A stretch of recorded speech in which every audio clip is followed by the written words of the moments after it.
The Legend of Zelda Ocarina of Time's release date was on the 21st of November 1998 and was developed by Nintendo. This game managed to get ported to almost every single Nintendo console after the Nintendo 64 and even got the remaster for the Nintendo 3DS shortly after. Ocarina of Time is one of the most critically acclaimed games of all time, and it's clear to see why sites like Metacritic and GameSpot have reviewed it so highly. It's the first game I ever played and is still one of my all-time favourites. Ocarina of Time is one of the strongest first impressions any game has ever shown me. Link riding across the screen on Epona whilst the moon slowly falls down in the background is an excellent way to introduce our main character. The fact that this game's introduction is also supplied with such an amazing piece of music helps it stand out as such an incredible and memorable opening sequence.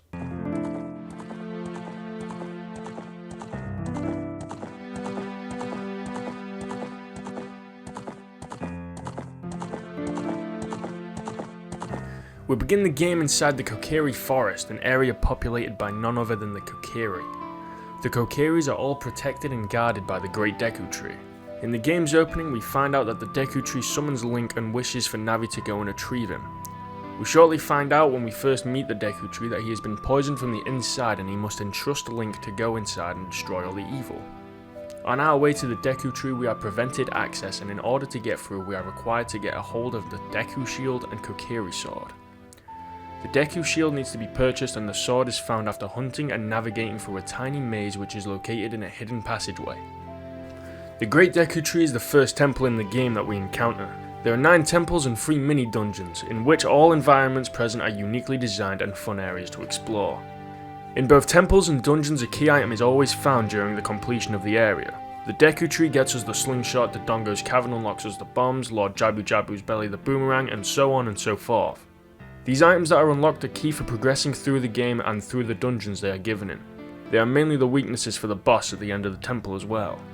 The first dungeon in Ocarina of Time is a brilliant starting dungeon and is good overall for practice. For this review, I replayed through the game again and actually found out that in the Deku Tree there are no key doors. This is in order to keep the dungeons simple for beginning players in order not to overwhelm them by giving them too many options in progression. With beating Goma inside the Deku Tree, we are given a heart container which is given by every boss upon completion. And once we escape the dungeon through a warp point, we receive a special stone as Child Link or a medallion as Adult Link.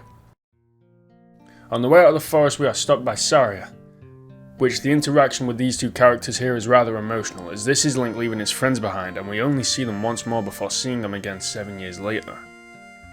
Saria grants Link the Fairy Ocarina, and after this he goes on his way to meet the princess, learn the first and most important Ocarina song, then we head straight to the next 2 temples, which are done on the behalf of the other 2 main races inside the Ocarina of Time.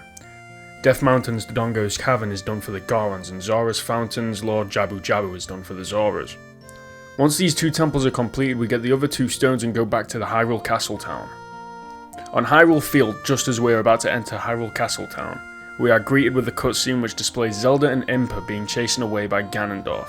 Zelda throws the Ocarina of Time into the lake beside the bridge, which after getting attacked by Ganon, we achieve it, take it to the Temple of Time, play the Song of Time and get the Master Sword. This leads Ganon straight to the Triforce, which then leaves the world in ruin. We are sent to the Chamber of Sages to age up in order to be able to hold the Master Sword and wield it efficiently.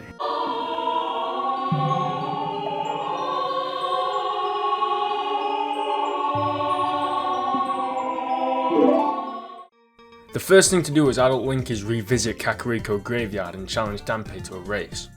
This is for the required item, the Hookshot. The Hookshot is used to get us into the first temple we visit as an adult back in the Kokiri Forest. The temples for Adult Link are required to beat in order to get to Ganon. This is as the 6 sages are needed to build a bridge for us to get across. However, 5 sages are locked behind the completion of certain temples. For example, Saria is the Forest Temple, Darunia the Fire Temple, and Princess Ruto the Water Temple. Many people still agree with the opinion that this temple is the downside of an incredible game. I am one of those people who agree. The only reason why this temple appears as more of a chore in comparison to the others is you are always in the inventory screen changing boots.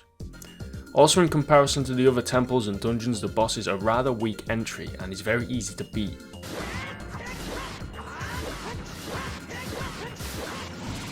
But even with this complaint, the temple is still very well designed and the mini boss against Dark Link is extraordinary. The setup of the fight is nothing short of genius.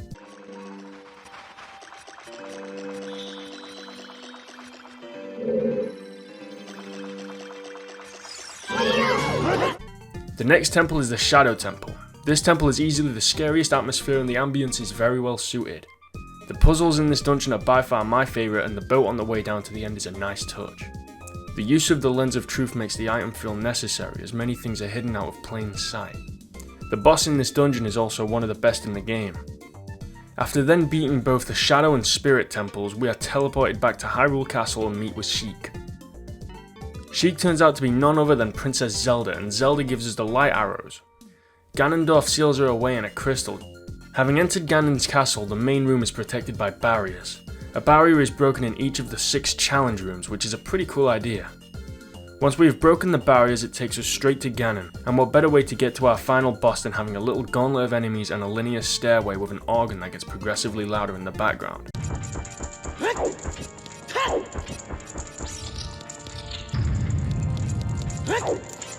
In which then we find out that Ganon is the one actually playing the organ. The final fight with Ganondorf in Ocarina of Time is great. The way the visual effects and music fit the particular mood is still very impressive, and the lighting for the second fight for the console limitations is outright spectacular. Not even the 3DS could get anywhere close to how well the figure silhouetted against the sky so intimidatingly. With that said though, the first fight is somewhat just a clone of the Phantom Ganon fight minus the paintings, which in my opinion ranks it lower than that encounter.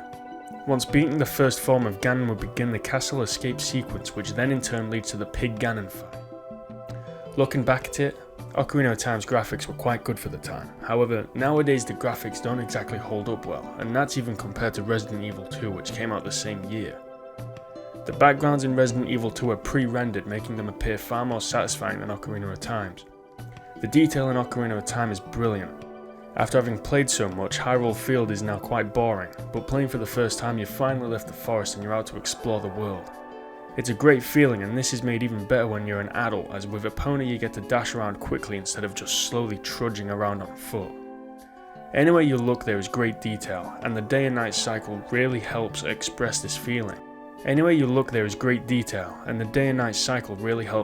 this feeling. All characters, enemies and animals all have smooth movement and are all very expressive. The animations give away what an enemy is about to do, giving you time to react to how the enemy will attack. Koji Kondo managed to compose the music from Ocarina of Time, and this soundtrack is so memorable and popular to the point to where most people on the planet know at least one song from this game. The music fits every area it is shown in, and the audio is also reactive to time and day. Music happens to play during the day, but during the night it gets swapped out to make a more dramatic effect.